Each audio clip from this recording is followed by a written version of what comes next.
Espace TV, le 22h.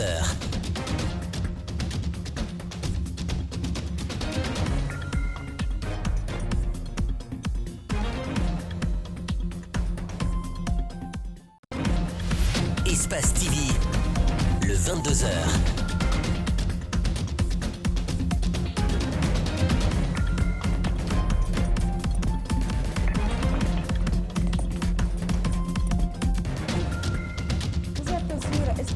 Bonsoir à tous, ce sommaire de ce 22h, la Covid-19, le nouveau variant Omicron continue son petit bout de chemin tout près de chez nous au Sénégal. Un nouveau cas a été notifié dimanche par les autorités sanitaires.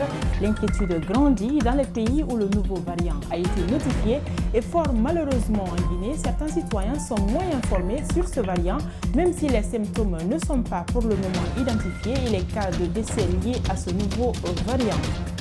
Au sommaire également, incendie ce lundi au collège Filira, le plus grand établissement scolaire dans la commune urbaine de Bouquet. Des dossiers scolaires sont partis en fumée. L'incendie a été constaté qu'aux environs de 6 h du matin ce lundi, les responsables de cet établissement scolaire parlent d'actes criminels et comptent saisir la justice.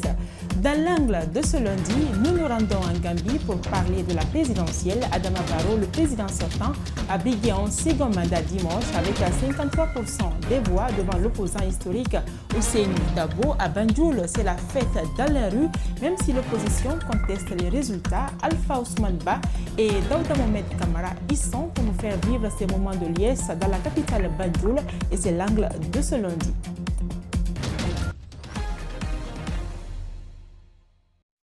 Bienvenue à tous. Le nouveau directeur général de l'ANSS a officiellement pris fonction ce lundi à Conakry.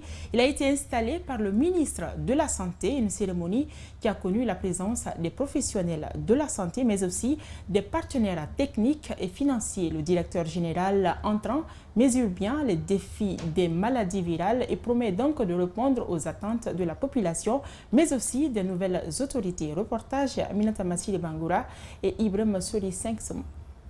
Après 40 ans de service, dont 5 ans à l'ANSS, Dr Sakoba Keïta passe le témoin à professeur Amara Traoré.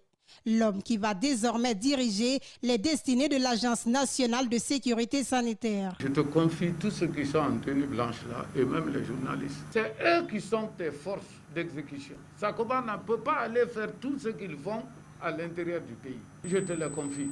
Maintenant, je reviens, monsieur le ministre, très humblement, main au dos. Il y a un rêve que j'avais, que je n'ai pas pu l'accomplir. C'est la construction du siège de l'ANSS. Le nouveau directeur général de l'ANSS, professeur Amara Traoré, rassure de mener à bien cette nouvelle mission. Je vous rassure de ma totale disponibilité et de mon engagement à travailler dans une franche collaboration avec chacun et tous pour la réussite de la mission à nous confier.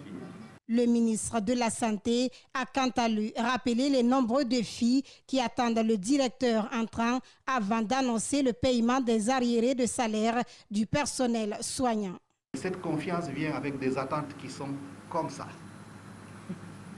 Et la paire de babouches que vous trouvez à la porte de l'ANSS que votre prédécesseur a portée, j'espère qu'elle ne sera pas trop grande pour vous. Que vous pouvez chausser ces babouches et continuer la course. Parce que les attentes sur vous, sur l'ANSS, sont très importantes, non seulement pour sauvegarder les acquis, mais pour mettre notre pays en ordre de bataille pour vaincre le nouveau variant qui est en train de pointer le nez. Le personnel de l'ANSS et les partenaires techniques et financiers n'ont pas tari d'éloges à l'endroit de l'ancien directeur. Les regards sont tournés désormais vers professeur Amara Traoré pour assurer la gestion des épidémies. La Covid-19 continue de sévir dans le monde à travers de nouveaux variants. Le dernier en date est celui dénommé Omicron qui a été détecté en Afrique du Sud en novembre. Dans la semaine, le Sénégal a enregistré son premier cas de ce variant. En Guinée, certains citoyens sont moins informés sur ce variant. Ce lundi, notre équipe a interrogé quelques citoyens. Suivez ce reportage de Guéna Bangoura et Ousmane Bangoura. Le nouveau variant de la Covid-19, baptisé Omicron et qui sévit dans plusieurs pays dans le monde, est peu connu par la population guinéenne. Si certains croient à l'existence de la maladie à coronavirus, d'autres pensent le contraire. J'aurais entendu qu'en Sud-Afrique, il y a une autre nouvelle variante qui est en train de faire des ravages là-bas. Bon. Mais moi, je n'ai pas beaucoup occulté l'information. C'est la politique de l'Occident. Donc nous demandons à Doumbouya de décliner ça, de ne plus mettre ça dans la tête des Guinéens. Tout le monde a applaudi quand elle fait partie, parce qu'à l'époque, on était tous génies. Oui, le coronavirus a fait beaucoup de dégâts. On a perdu beaucoup de personnes. Et même économiquement, il a affaibli notre économie. Depuis plus de 2 ans, le monde combat ce virus mortel qui comporte plusieurs variants. Alors pour empêcher ce nouveau variant qui est à quelques microns de la Guinée, ses citoyens avertissent les autorités. Il n'a qu'à fermer la frontière du Sénégal. Pour ne pas que ça va commencer en Guinée. C'est là-bas, ça a commencé avant. Il faut sensibiliser, il faut contrôler des personnes qui viennent d'autres pays. Selon ce médecin, le variant Omicron est très contagieux. Pour ce faire, des dispositions sont en train d'être prises par le ministère de la Santé et l'Agence nationale de sécurité sanitaire. Dans une lutte de santé publique, en épidémiologie, les déterminants se font en fonction du virus présent. Donc, avec tous les variants qui ont existé, on a adopté certaines stratégies. Donc, les réunions seront faites et nous allons essayer d'élaborer certaines stratégies pour essayer de contrecarrer, même s'il faut commencer à partir de l'aéroport. Avec la présence du variant Omicron dans la sous-région, Dr Mohamed Kondé appelle la population à se faire vacciner et à respecter les gestes barrières. Militant du parti de l'ancien président Alpha Condé, Ousmane Nyeloe Diallo s'est pourvu en cassation contre l'arrêt de condamnation prononcé le 28 octobre dernier. Le procès prévu ce lundi à la cour d'appel de Conakry a été renvoyé au week-end prochain. Si l'accusé attend une suite favorable, la partie civile dénonce une magouille quant à la procédure visant à libérer Ousmane Diallo. Reportage à Fatoumata Bintabari, Ibrahim Soli Kamara. Condamné à 2 ans de prison le 28 octobre dernier, le conseil d'Ousmane Diallo, alias Nyeloe, se pourvoit en cassation pour contredire cet arrêté conformément aux dispositions de l'article 244 du Code de procédure pénale. Il sollicite à cet effet une mise en liberté. Nous avons estimé que la décision n'était pas conforme à la loi. Nous avons exercé un pourvoi en cassation et on a activé cette disposition du Code de procédure pénale et c'est pourquoi, bien entendu, nous sommes aujourd'hui devant la cour d'appel. Surpris par cette décision, l'avocat de la plaignante, Kadiatou Biro Diallo, estime qu'elle n'est pas conforme à la loi pour des raisons qu'il explique. En temps normal, lorsqu'un prévenu se pourvoit en cassation, il est tenu de rédiger sa demande, les motifs, de d'énumérer, n'est-ce pas, les motifs de son pourvoi, de les consigner dans un document qui doit être signifié à toutes les parties. Jusqu'à date, nous n'avons reçu signification ni notification de candidat. Ce n'est pas tout. Le transfert du dossier fait également grincer des dents à la partie civile. Nous sommes surpris que ce ne soit pas la 3e chambre correctionnelle de la Cour d'appel de Conakry qui soit appelée à se prononcer sur cette question, que ce soit curieusement la chambre du premier président qui n'a pas connu cette affaire au fond. Donc nous soupçonnons déjà une parodie de justice qui est en train de se décrire dans cette procédure. Nous allons la dénoncer et nous tiendrons jusqu'au bout. Le procès dans lequel la Cour d'appel aura pour tâche de statuer sur la demande de mise en liberté sollicitée par Nyeloe a été reporté au week-end. Prise au sein de la Fédération syndicale autonome des banques assurances et microfinances de Guinée, la secrétaire générale adjointe de cette entité chargée de défendre les travailleurs du secteur financier est en colère contre son secrétaire général Abdoulaye Sow. Elle lui reproche de s'être accaparé du pouvoir. Marie-Yvonne Koumbassa interpelle les nouvelles autorités. Justin Leno, Abdoulaye Kamara. Visiblement, Dame Marie-Yvonne Koumbassa n'est plus d'humeur.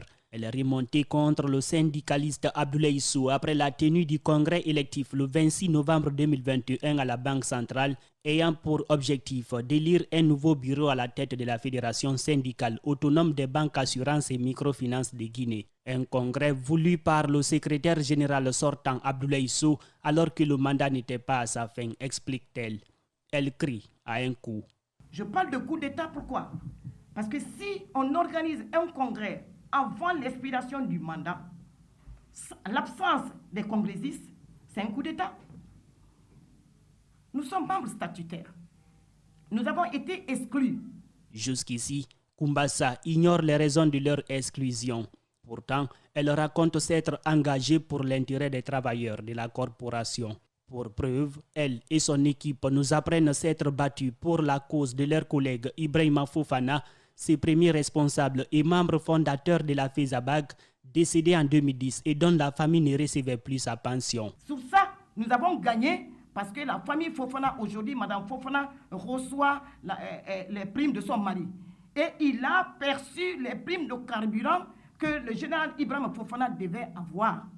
La crise perdure donc au sein de la Fédération syndicale autonome des banques, assurances et microfinances de Guinée. La secrétaire générale adjointe de la FESABAG interpelle les nouvelles autorités. Nous avons eu l'occasion que cette nouvelle autorité qui est là, qui veut mettre fin à la corruption, il faudra profiter de l'occasion pour dénoncer ces cadres malhonnêtes.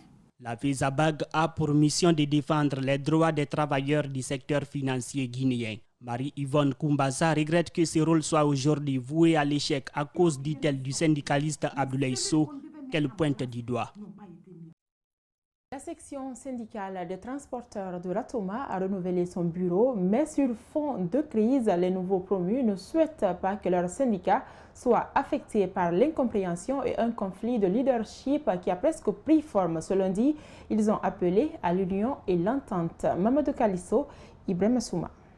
La section syndicale communale des transporteurs et mécaniciens de Ratoma a renouvelé son bureau vendredi dernier. C'est El Haj Mamadou Yaya Baldé qui a été encore plébiscité. Lui et son équipe appellent à l'union. La formation des chauffeurs et jeunes syndicalistes pour assurer la relève figure parmi les nouveaux défis. Comment d'abord accueillir les passagers? Il faut savoir que les passagers sont très importants plus que ton véhicule même, parce que ce sont les passagers-là qui pourront te préniser ton véhicule. Donc il va falloir que la gestion humaine, que les gens soient informés à ça. Tous les démembrements de la commune de Ratoma ont pris part à la rencontre. Ils saluent tous l'esprit d'équipe et d'humanisme de l'équipe. Pourquoi moi je suis là? C'est parce que vraiment, le chef qui est là est humain. Il est humain, il est social, c'est un grand rassembleur. Donc je vais parler ça à mes parents pour leur dire que le syndicat de Bambeto, qui est conduit par Général Yaya, est un syndicat social. Moi, en tant que chauffeur, le nouveau bureau, il nous assiste à chaque fois. Nos amis font des accidents, il y a même des accidents qui font, ils tuent des gens. Mais si tu as ton permis de conduite, tu n'as pas fait exprès, ils vont venir à te soutenir. Ils ont soutenu beaucoup d'amis. Moi-même, ils ont fait sortir un ami qui a fait un accident. Le petit avait sa permis, c'est les syndicats qui sont partis le chercher. À faire aussi la sensibilisation, comment savoir parler à ton procès, les passagers. La nouvelle équipe invite l'État à assurer la sécurité des citoyens et leurs biens sur la route, aux chauffeurs, à la discipline. À Fria, l'environnement est pollué. L'usine Friga en est sans doute la cause de cette pollution. La population de cette ville vit actuellement dans des conditions difficiles. Des acteurs de la société civile et experts du domaine minier se sont fait voir. Ils dénoncent l'indifférence des gouvernants face à cette situation. Malik Sengana Kamara, Aboubakar Din Kamara. L'usine d'alumine de Fria, construite en 1960, est de nos jours sous le poids de la vieillesse. Partout, elle dégage une fumée noire qui pollue l'environnement. Pourtant, Ruissal avait pris des engagements pour résoudre ces problèmes, mais jusqu'ici, rien n'est fait. Nous avons essayé d'alerter au niveau des autorités, mais dès que tu essaies de prendre, en ce moment, dès que tu essaies de prendre contact avec l'usine d'abord, on te renvoie directement à Conakry parce que vous n'êtes pas sans savoir que les entreprises russes et chinoises en République de Guinée étaient, en tout cas sous le régime Alpha Condé, étaient directement gérées par la présidente de la République. Les conséquences de cette pollution sont directes sur la vie des populations de la ville. Les maladies pulmonaires ou respiratoires sont devenues courantes. Les cultures sont affectées. On avait visité l'hôpital Péchini, qui regorgeait en ce moment beaucoup de malades qui touchaient. Il y avait des maladies des maladies pulmonaires, il y avait des toux, il y avait des maladies d'yeux même parfois. Maintenant, au-delà de ça, les aliments de consommation étaient pollués. L'erreur de l'État guinéen est d'avoir donné plus de poids au secteur minier au détriment de l'agriculture. Ensuite, l'avantage accordé aux étrangers en lieu et place des compétences nationales. Les contrats que nous avons, ce sont des contrats qui ont toujours privilégié les investisseurs extérieurs. On peut emprunter à l'extérieur, mais nous pouvons avoir aussi des opérateurs internes, c'est-à-dire créer les compétences de direction d'entreprises industrielles à travers des Guinéens qui seraient capables. Ils commettraient des erreurs. Mais alors, vous êtes en train de parler de Russell qui commet des erreurs. Et bien si ça avait été un Guinéen, vous l'auriez jeté aux gémonies qu'il avait commis peut-être le 10e de l'erreur que vous reprochez aujourd'hui à Russell. Il faut savoir aussi lire entre les lignes. L'usine Frigia a été rachetée en 2006 par le groupe Russell à 21 millions de dollars. De 2012 à 2016, elle connaîtra une crise qui a conduit à son arrêt. Je vous le disais au sommaire, le bâtiment principal du collège Philira de Bokeh a pris feu dans la nuit du dimanche à lundi aux environs de 5 h du matin. Les responsables de cet établissement scolaire pensent que l'incendie est d'origine criminelle et ils comptent engager une procédure judiciaire contre X. Reportage à Sekou Diallo, Aïssatou Kesse Diallo, Salifou Lifosisi. Les documents pédagogiques calcinés, les plafonds réduits en cendres et quelques tables bancs cassées, tel est l'état dans lequel se trouve ce lundi matin le bâtiment principal du collège de Philira suite à un incendie constaté aux environs de 4 h du matin. Le directeur des études explique comment il a été informé. Je m'habillais pour venir. Entre-temps, j'ai vu le surveillant général qui était sur la moto, qui est venu me chercher. Je suis venu, j'ai vu que c'était en feu. Finalement, on a cherché à joindre ici la protection civile. Ils disent qu'ils ne sont pas opérationnels. Il a fallu appeler l'EDG pour couper le courant. Et avec la population, on a pu quand même casser les portes des salles de classe pour faire sortir les bancs. Parce que la direction des études était complètement partie en fumée. Aussitôt arrivé sur les lieux, le directeur des études du collège de Philira a entamé des démarches afin d'informer sa hiérarchie, mais aussi de bénéficier des appuis pour limiter les dégâts. Après une première tentative sans succès auprès du service de la protection civile de Bokeh, il a fallu l'intervention de l'UMS à travers son service de sécurité à incendie aux environs de 8 h 30. Nous avons été alertés ce matin par nos responsables, soi-disant qu'il y a un incendie dans cette école. Et du coup, nous avons tout de suite délégué un groupe d'individus pour enfin venir maîtriser cet incendie. Tôt ce matin, les responsables du système éducatif de Bokeh se sont rendus au complexe Philira pour constater les faits. Très déçu, le directeur préfectoral de l'éducation dit s'en remettre à la volonté divine. J'ai été vraiment interloqué de voir l'état de l'école, le collège Philira. D'abord, une école à haut risque, parce que vous remarquerez qu'ici, à tout moment, c'est des vols. À tout moment, c'est la débandade, le laisser aller dès que la nuit tombe. Nous n'avons qu'un seul pauvre gardien qui surveille les deux complexes. Alors, aujourd'hui, je suis venu, je n'ai pas pu rentrer dans la direction du collège. Tout était calciné. À en croire les responsables du collège de Philira, une procédure judiciaire sera engagée les jours à venir pour retrouver l'auteur de cet incendie. L'augmentation du prix du sac de farine a fait grimper celui du pain de façon exponentielle. La baguette de 2 000 est passée à 3 000 et celle de 3 000 est vendue aujourd'hui à 4 000 francs guinéens. Une situation qui partage les consommateurs entre indignation et inquiétude. Ils en appellent cependant à la clémence des nouvelles autorités du pays. Alpha Omar Koïta, notre correspondant régional, a tendu son micro à quelques-uns. Suivez leur réaction. L'augmentation du prix du blé sur le marché international a dû amener le ministère du Commerce à revoir le prix du sac de farine qui passe désormais de 290 à 340 000 francs à l'usine. De même qu'une miche de pain qui coûte dorénavant 2500 francs au lieu de 2000. Le fait que le prix du blé a augmenté sur le marché international, le gouvernement devrait endosser le coût pour pouvoir soulager la population. Mais à l'état actuel des prix sur le marché, c'est la population qui paye les frais. Conséquence, la baguette qui était à 2000 est vendue aujourd'hui à 3000 francs guinéens, d'où l'inquiétude chez la population. Le grand m'a donné 10 000 francs pour acheter pour 5 messes. Mais quand je suis parti là-bas, on m'a dit qu'une messe c'est à 3 000 francs. Un sac de riz se négocie actuellement entre 340 et 350 000. Un bidon d'huile varie entre 335 000 et 350 000. La crise de pain est venue s'ajouter à cela. La baguette qu'on achetait à 2 000 est vendue aujourd'hui à 3 000. Celle qu'on trouvait à 3 000 est vendue à 4 000. Nous demandons aux autorités de nous aider à diminuer les prix sur le marché. On a trop souffert. Fatoumata Diallo et Assetou Ba sont toutes vendeuses de pain au marché d'Ibida et Sougbe. Elles expriment leur inquiétude face à cette augmentation des prix et en appellent à la clémence de l'État. On achète une miche de pain au four à 2 700 pour revendre à 3 000. Notre souhait, c'est de maintenir le prix initial, puisqu'on prenait une miche de pain à 1 800 pour revendre à 1 900 au prix en gros. Ils demandent cependant aux nouvelles autorités de revoir cette situation pour soulager le panier de la ménagère. Nous demandons aux nouvelles autorités de revoir cette situation en maintenant le prix initial du sac de farine pour soulager la population.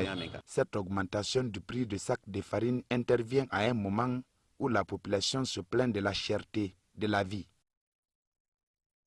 Ils sont malvoyants et non des moindres. Moussa Traoré et Idiatou Bari sont des élèves évoluant dans une école privée à Conakry. Ces élèves malvoyants, malgré leur handicap, n'ont pas choisi l'école des aveugles. Ils suivent les cours avec les voyants à travers leur matériel didactique. Nous avons cherché à savoir comment se passe la collaboration avec leurs amis voyants. Comment sont-ils parvenus à être classés parmi les meilleurs de l'établissement? La réponse avec André Mossier Milimono et Aboubakar Din Kamara. Moussa Traoré et Idiatou Bari sont les seuls malvoyants de cette école. Nous sommes en classe de 10e année où ils évoluent.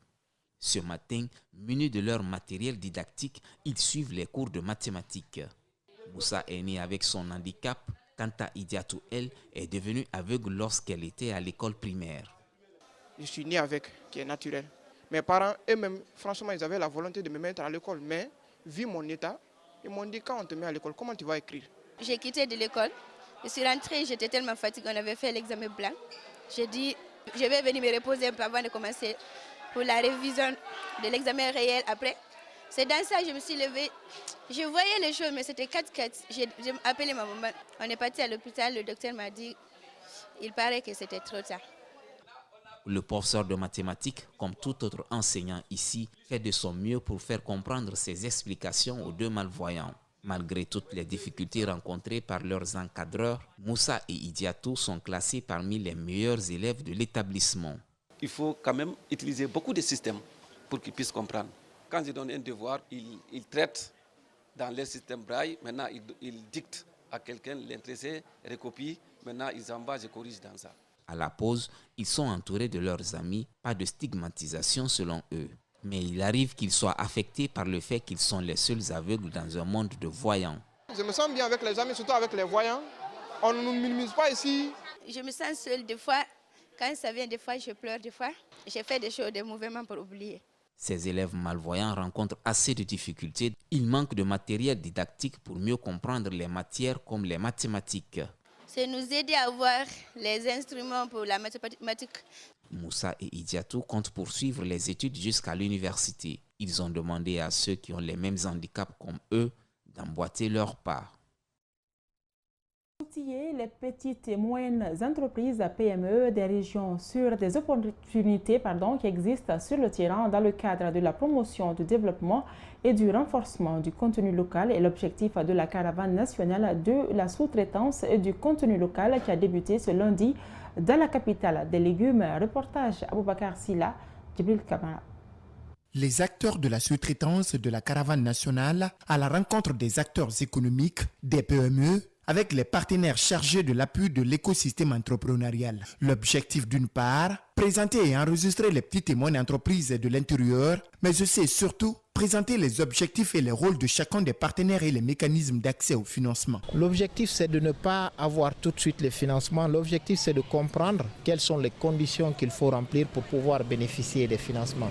Donc, c'est de leur expliquer, par exemple, qu'il faut être formalisé, il faut avoir tel ou tel document. Ce lundi, à la Maison des Jeunes de Kindia, le lancement officiel des travaux de cette caravane nationale de la sous-traitance et du contenu local a mobilisé plusieurs autorités locales. Il faut que les gens puissent échanger et partager les différentes initiatives pour la prospérité de la petite et moyenne entreprise dans nos localités. L'initiative est de la bourse de sous-traitance et des partenariats BSTP en collaboration avec Enabel et l'ensemble des partenaires financiers.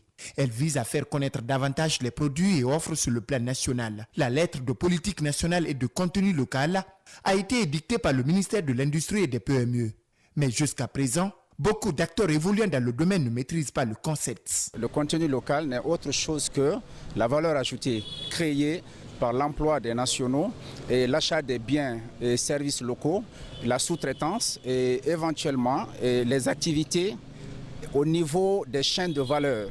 Des chaînes de valeur, n'est-ce pas, résultant de la valorisation et de l'exploitation, n'est-ce pas, de nos ressources naturelles. Outiller les petits témoins d'entreprises des régions sur les opportunités qui existent sur le terrain dans le cadre de la promotion, du développement et du renforcement du contenu local est l'un des objectifs de cette caravane nationale. Cette jeune est entrepreneur.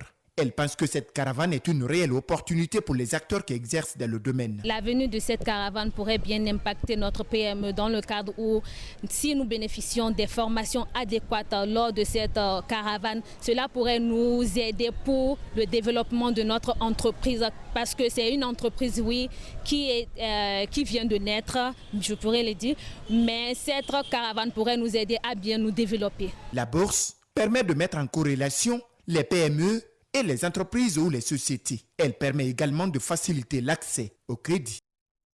Le journal se poursuit à présent, l'angle de ce lundi.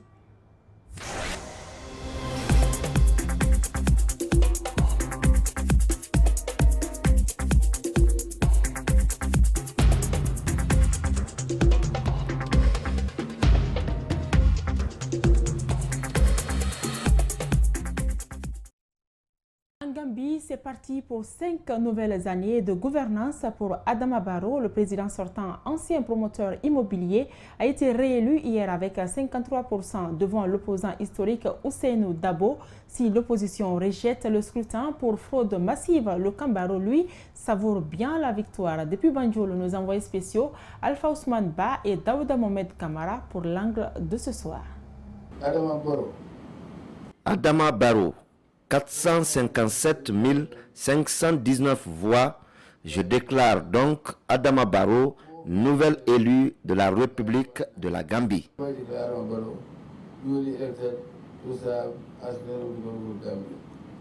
Il est 21h à Bakau, quand Ali Momar Ndiaye, président de la commission électorale indépendante, déclare Adama Barrow vainqueur de la présidentielle du 4 décembre avec 53% des suffrages. Loin devant son principal opposant et ancien mentor Ousseynou Dabo, qui a comptabilisé 27%, suivi de 4 autres candidats. Dans les rues, les partisans du président sortant n'ont pas attendu la fin de la proclamation des résultats par l'institution en charge de l'organisation des élections pour commencer la fête. Trompettes aux lèvres, cris, danses et chants, certains sur les capots de véhicules. C'est ainsi que les militants du parti au pouvoir NPP ont quitté la haute banlieue pour allier le centre-ville de Banjul pour célébrer leur victoire tombée en cours. Des militants complètement en extase qui traversent le petit centre administratif pour se rapprocher de la présidence. It's fair and excellent. Barrow, 100%. C'est juste et excellent. Barrow 100%. Aujourd'hui, je me sens comme libéré parce que tous les Gambiens aiment Barrow. Même quand vous sortiez dans la rue, ces gens-là sont les problèmes. Vous-même, vous avez vu à la proclamation des résultats, vous avez vu des gens dans la rue jusque-là. Vous voyez encore du monde. Ils le disent simplement parce qu'ils sont déçus. Tout le monde sait que personne ne peut tricher en ces élections ici. Le compte se fait manuellement. Comment on peut voler? Still people. Thank you. So they took it because of officers and they discouraged. But anybody knows that nobody can fake election. not counting. Put it there and count it there. Who will still? Those people are confused. This is we are so happy.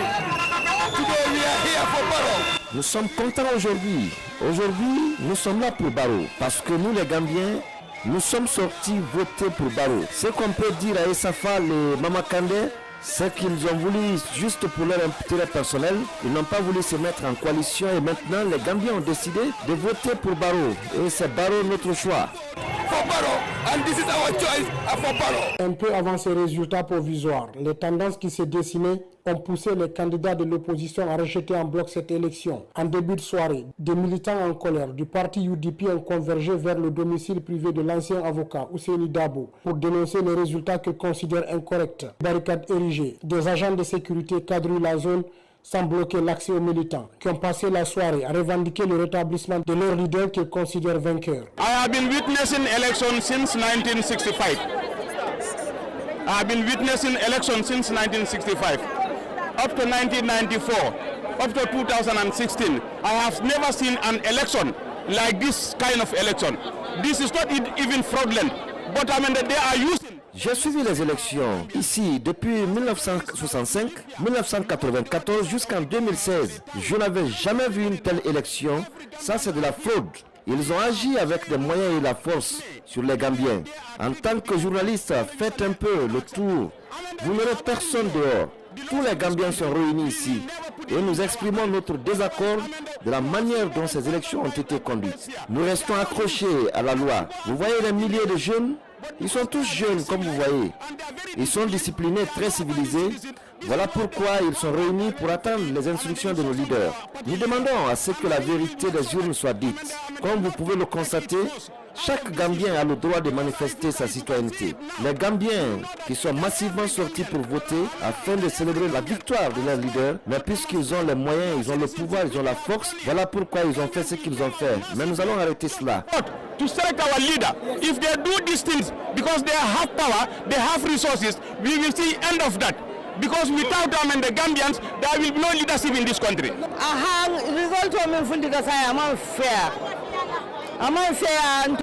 Les résultats qui ont été proclamés ne sont pas justes du tout. Ils ne sont pas justes. Nous avons vu la forte mobilisation pendant la campagne.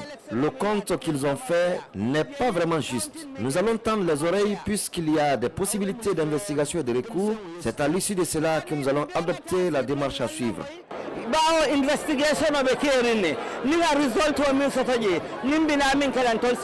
À la place Makati Square, près de la présidence, la fête s'est poursuivie toute la nuit. Pour les partisans du président, où lui-même était venu après l'annonce de l'AIC s'adresser à ses militants. Adama Barrow est réélu pour un mandat de 5 ans encore. Il reste la question de justice, dont un rapport lui a été déposé sur les victimes du régime Gami, qui attendent encore d'être situées sur leur sort. Ainsi prend fin donc ce journal réalisé par Alseni Bari. Merci de votre aimable attention. Bonsoir.